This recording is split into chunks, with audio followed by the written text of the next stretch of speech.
Nah tiba-tiba tidur, pas bangun tidur keluar kamar, buka pintu, keinjek loh. Pas gue lihat apaan gitu, bentuknya kan emang kayak nasi tapi kok goyang-goyang. Terus kamu bakar, emang kamu dikerjain orang gitu. Dia nggak percaya, dia nantangin, mana San, mana? Kita disuruh naik ke atas, coba lihat ada nggak? Setelah saya berdoa itu, saya ditelepon. Halo teman-teman, balik lagi bersama gua Neo di sini. Gimana gudang misteri yang kemarin? Pasti bikin kalian penasaran. Nah kali ini ada yang lebih spesial. Kalian pasti penasaran juga dong. Gua langsung undang aja narasumber kita hari ini.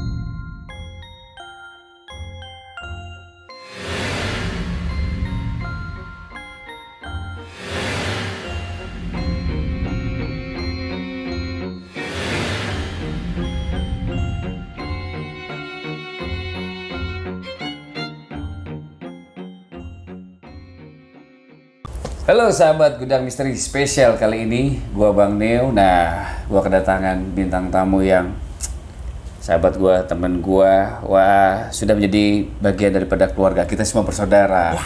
Cantik, amin, berbakat, amin, terus juga pinter nyanyi, amin, terus ya pokoknya multi talenta lah. Wow, langsung aja kita kenalin. Kakak Sania Velova. Halo.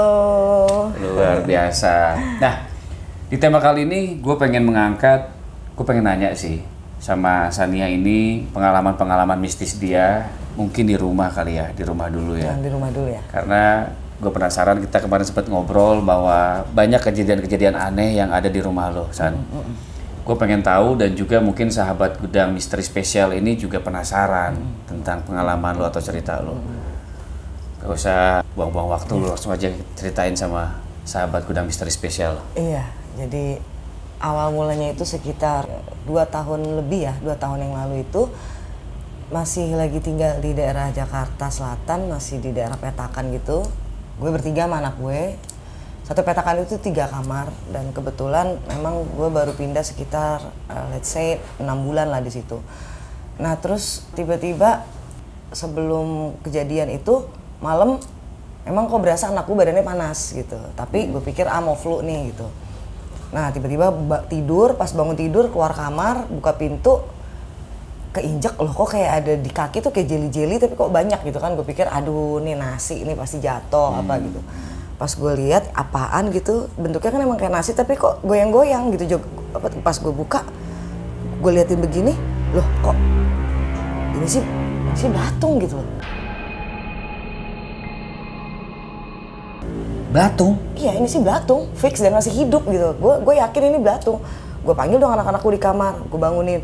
Pas Syahnaso lihat deh, ini tuh belatung kan, masih goyang-goyang gini. Mana bunda? Iya. Ternyata gue pikir cuma di sebelah situ, nggak tahu tuh full merata. Dari situ sampai ruang tamu depan, sampai ke kamar anak gue yang satu lagi, dan sampai ke dapur itu merata gitu. Dan gue nggak tahu sebabnya, gue pikir oh ada tikus mati, binatang mati atau apa, namanya gue juga baru pindah situ kan. Akhirnya gue cek nggak ada satupun dong, kecoa kayak cicak kayak tikus kayak nggak ada apapun yang mati di situ, dan nggak ada yang berbau juga gitu. Dan itu udah mulai spooky tuh, gue tuh aduh apaan ya, dan gue emang nggak tahu gitu kan kalau belatung tuh tujuannya untuk apa ya kalau ke kita gitu, apalagi satu rumah gitu. Akhirnya gue masih penasaran, gue telepon lah. Ada kayak kiai gue gitu kan ya, di daerah Jawa lah.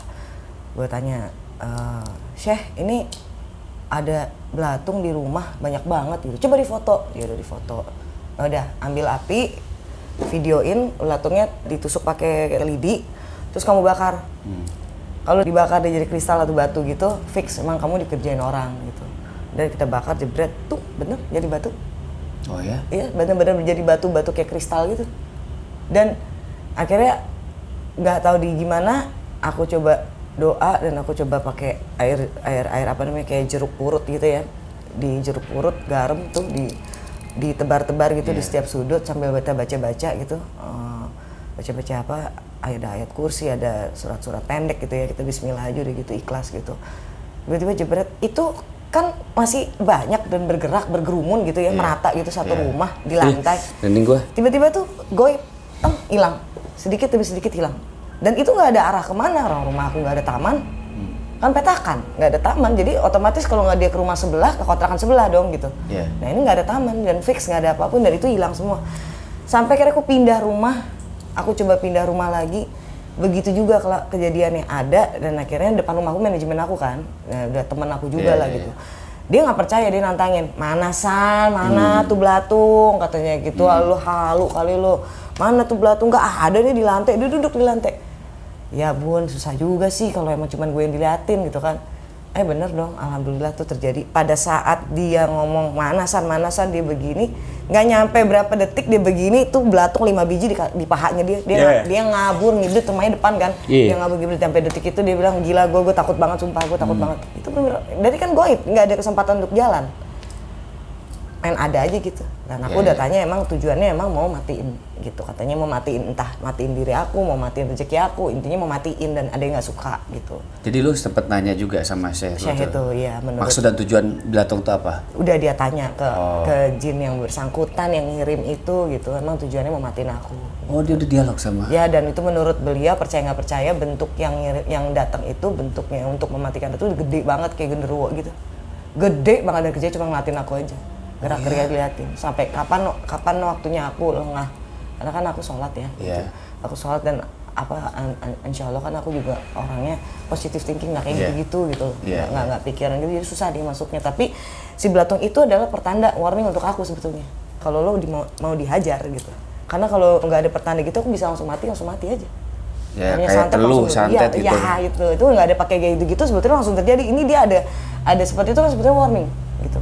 Jadi justru bagus, artinya aku punya kesempatan untuk lebih berobat lagi untuk akunya gitu. Udah nih jangan sampai lengah. Gitu. Lebih introspeksi, lebih mereminder diri gitu ya. Jadi ada waktu gitu kan. Akhirnya aku kerjain, aku sholat tahajud, waktu itu aku ceritakan aku sholat aku berbanyak. Dari situ tuh aku rajin banget gitu sholat sampai sekarang insya Allah gitu ya.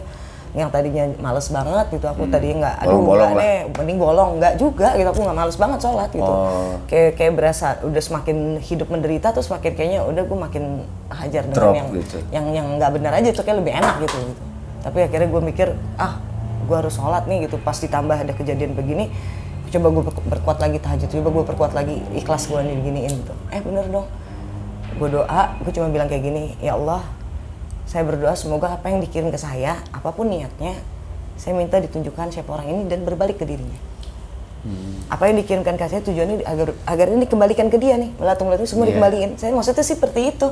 Tapi sampai saya sadar, dalam waktu 15 menit setelah saya berdoa itu, saya ditelepon kalau meninggal.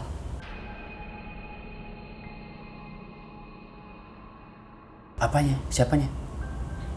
Saya nggak tahu apakah dia yang ngerjain atau bukan, tapi saya sudah tanya ke saya memang dia yang ngerjain. Oh, lu udah feeling? Gue udah feeling karena masalah gue ada di dia. Itu kan beberapa hari setelah masalah itu. Orangnya meninggal?